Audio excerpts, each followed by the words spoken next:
راکب دوش مصطفیٰ شہزادہ علی المرتضیٰ برادر سید السادات سید فاطمہ الزہرا کے مہکتے پھول، جنتی نوجوانوں کے سردار، میدان کربلا کے شاہ سوار، سلطان کربلا امام علی مقام حضرت سیدنا امام حسین رضی اللہ تعالی عنہ کی ذات وہ پاک ہستی ہیں جنہوں نے میدان کربلا میں دین اسلام کی بقا کے لیے اپنا گھر بار، مال و دولت اور اولاد سب کچھ قربان کر دیا۔ حضرت سیدنا امام حسین رضی اللہ تعالی عنہ کے فضائل و کمالات پر کثیر احادیث مبارکہ موجود ہیں۔ چنانچہ پیارے آقا صلی اللہ علیہ وآلہ وسلم نے ارشاد فرمایا، جس کا مفہوم کچھ یوں ہے کہ حسین مجھ سے ہے اور میں حسین سے ہوں۔ اللہ تعالیٰ اس سے محبت کرتا ہے جو حسین سے محبت کرتا ہے۔ حسین میری اولاد کی اولاد ہے۔ ایک اور مقام پر پیارے آقا صلی اللہ علیہ وآلہ وسلم ارشاد فرماتے ہیں، بے شک حسن اور حسین اہل جنت نوجوانوں کے سردار ہیں۔ حضرت سیدنا امام حسین رضی اللہ تعالی عنہ کی پیدائش کے بعد سے ہی حضرت علی، بی بی فاطمہ اور دیگر اصحاب سمیت اہل بیت رضی اللہ تعالی عنہما یہ بات جان گئے تھے کہ آپ رضی اللہ تعالی عنہ کو سرزمین کربلا میں ظلم و ستم کے ساتھ شہید کیا جائے گا اور نہایت بے دردی کے ساتھ آپ کا خون بہایا جائے گا، جیسا کہ ان حدیث مبارکہ سے ثابت ہے جن میں حضور صلی اللہ علیہ وآلہ وسلم نے آپ کی شہادت کے بارے میں خبر دی۔ جیسا کہ حاکم نے ابن عباس رضی اللہ تعالی عنہ سے روایت کی ہے کہ ہمیں کوئی شک نہیں تھا اور اہل بیت بالاتفاق یہ بات جانتے تھے کہ حسین ابن علی کو مقام طف میں شہید کیا جائے گا۔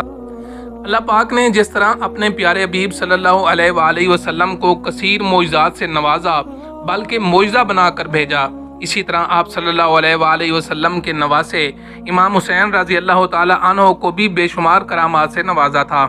جن کا ظہور میدان کربلا میں بھی ہوا، جہاں آپ رضی اللہ تعالی عنہ 50 سال سے زائد عمر ہونے کے باوجود شجاعت و بہادری کے ساتھ میدان کربلا میں دشمنان اہل بیت سے جنگ کرتے رہے۔ وہیں آپ رضی اللہ تعالی عنہ سے مختلف کرامات ظاہر ہوئیں۔ جب امام علی مقام حضرت سیدنا امام حسین رضی اللہ تعالی عنہ مسلمانوں کے درمیان خطبہ ارشاد فرما رہے تھے تو خیموں کی حفاظت کے لیے خندق میں لگائی گئی آگ کو دیکھ کر ایک بدزبان یزیدی مالک بن عروہ کہنے لگا، اے حسین، آپ نے دوزخ کی آگ سے پہلے یہیں آگ لگا لی۔ امام حسین رضی اللہ تعالی عنہ نے اس بدبخت کو جواب دیتے ہوئے فرمایا، اے خدا کے دشمن، تو جھوٹا ہے، تجھے یہ گمان ہے کہ میں دوزخ میں جاؤں گا اور تو جنت میں جائے گا۔ مسلمانوں کی صف میں سے حضرت مسلم بن اوسجہ کو مالک بن عروہ کے یہ کلمات بہت ناپسند لگے، تو انہوں نے امام علی مقام حضرت سیدنا امام حسین رضی اللہ تعالی عنہ سے اس بد زبان کے منہ پر تیر مارنے کی اجازت طلب کی۔ امام حسین نے انہیں یہ کہہ کر خاموش کروا دیا کہ میری طرف سے جنگ کی ابتدا نہیں کی جائے گی۔ یہ کہہ کر آپ رضی اللہ تعالی عنہ نے بارگاہ الہی میں اپنے دست مبارک پھیلائے اور عرض کیا کہ اے رب ذوالجلال، اے دو جہانوں کے مالک، عذاب نار سے قبل اسے دنیا میں آتش عذاب میں مبتلا فرما۔ آپ رضی اللہ تعالی عنہ کا یہ کہنا تھا کہ اس بدبخت کے گھوڑے کا پاؤں ایک سوراخ میں گیا، جس کی وجہ سے وہ گھوڑے سے گر گیا اور اس کا پاؤں رکاب میں الجھ گیا۔ پھر گھوڑا اسے لے کر بھاگا اور آگ کے خندق میں ڈال دیا۔ اس پر امام حسین رضی اللہ تعالی عنہ نے سجدہ شکر ادا کیا اور اللہ کی حمد و ثنا بیان کرتے ہوئے بلند آواز سے دعا فرمائی،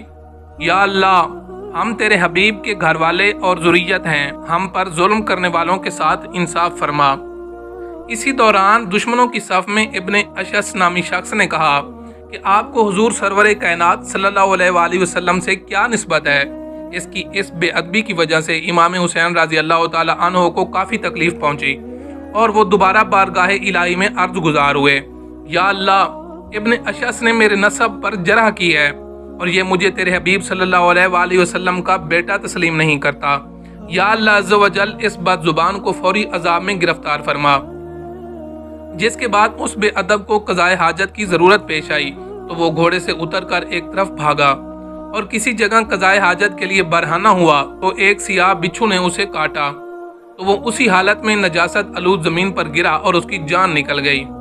امام حسین رضی اللہ تعالی عنہ کی کرامات اور آپ کا مستجاب الدعوات ہونے کو دیکھ کر بھی ان بے باک اور سخت دلوں کو غیرت نہ آئی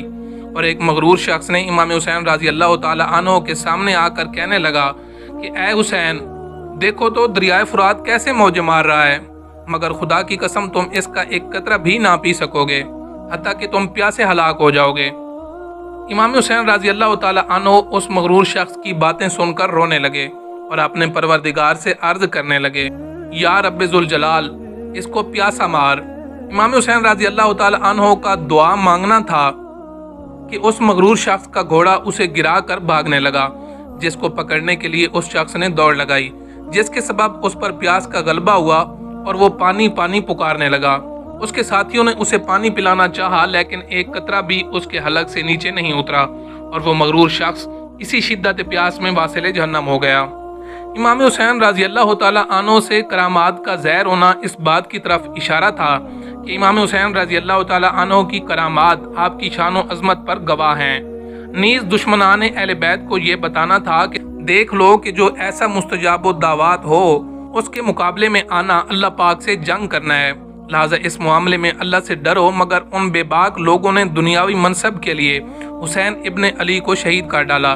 جس کی سزا انہیں دنیا میں بھی ملی۔ ان واقعات سے یہ بھی معلوم ہوا کہ آل رسول کی اللہ کی بارگاہ میں کیسی قدر و منزلت ہے۔ صرف دعا مانگنے کی دیر تھی اور دشمنان آل رسول چند ہی لمحوں میں موت کے گھاٹ اتر گئے۔